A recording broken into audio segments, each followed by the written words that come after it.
If y equals x squared plus 4x, all divided by 3x subtract 2, calculate the derivative dy dx. So we have a function divided by another function, which means we need to use the quotient rule. And the quotient rule, as you can see on the formula sheet, is one of the more complicated rules to apply. And because it's got a negative slap bang in the middle of it, it means you've got to take extra care when applying this particular rule for differentiation. But don't worry, there's a bit of a process that you can follow, which we'll go through on this slide. So we're still going to set up our functions u and v for this question, a little bit like the product rule. But now we know u must be the function in the numerator or on the top of the fraction.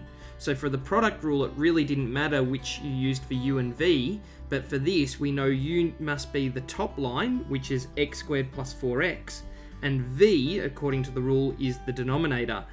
So we'll write that over here. U is equal to x squared plus 4x, and v is going to equal 3x subtract 2.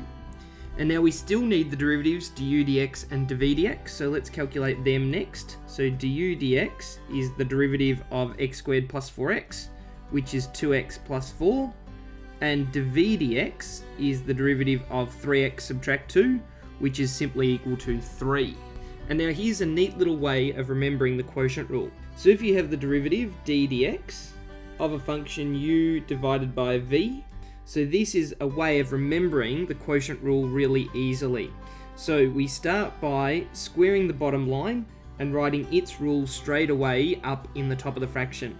If we have v, we know that that must multiply the derivative du dx, and then we subtract away the opposite, which is u times dv dx. So now we just have to do that for the actual values we have for each of these four things.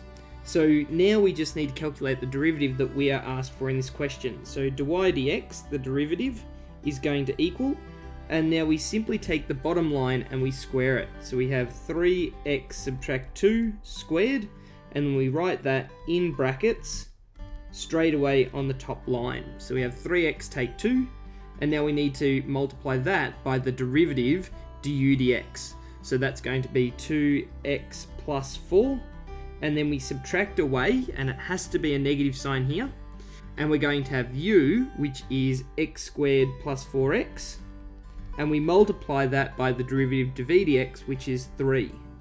And now it would be tempting to expand these brackets and simplify, but what we really want to do with a rule that's this complicated is just state the answer. And at the moment, this is the answer, it's correct, and we can leave it like that. We don't have to expand it. So that's the answer to this question.